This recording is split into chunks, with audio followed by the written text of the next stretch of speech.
Hi everyone! Welcome to 26 weeks of journaling prompts for self-growth nerds. My name is Marie and this is already week 6. We have the letter F and we're going to talk about fear. More specifically, how to make sure it doesn't run your life. First, let's talk about what fear is in your body and how it works. Fear is a physical sensation that you experience when the amygdala, a small part of your old primitive brain, is stimulated by perceived danger. The amygdala is what activates the stress response and release stress hormones in your body like adrenaline and cortisol. That's what makes you want to fight or run away as if there was a dangerous animal right in front of you. It was super helpful back in the days, but in modern times it can get in our way because very often it's not real danger in front of us, but perceived danger based on what you might have experienced in the past. It's very important for you to identify what you have unconsciously learned to perceive as danger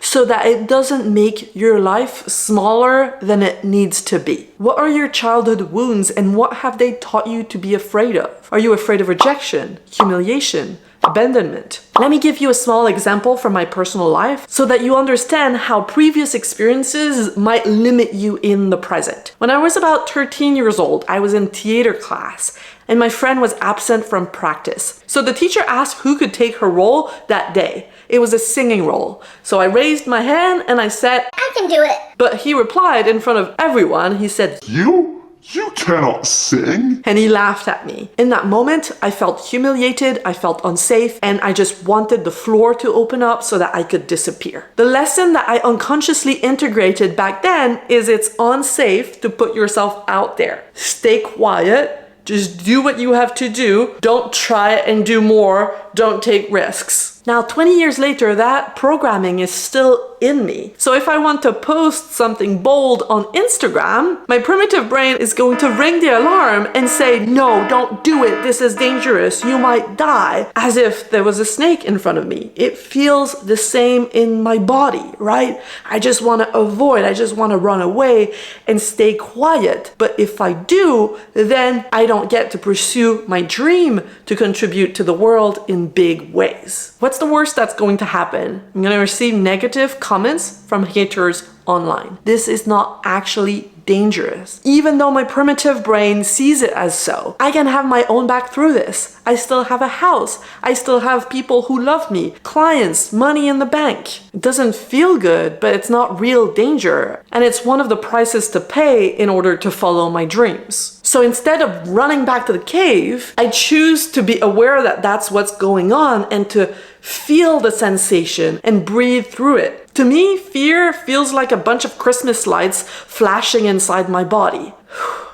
While that's happening, I tell myself that I'm safe, that everything is okay, that I have my own back. And instead of acting from a place of fear, I act from a place of alignment with my values. This is challenging because it requires me to expand my nervous system capacity for discomfort, to breathe through the discomfort. The more I do this, the more I do things that I'm afraid of, the more I build evidence that it's actually safe, that I survive and that I even thrive. I am rewiring what my brain had learned to flag as dangerous so that I can have a bigger, more courageous life. If that's what you want for yourself too, here are my 3 questions for the week. Number 1, what are you not doing because of fear and how does that limit you? Number 2, what are you actually afraid of?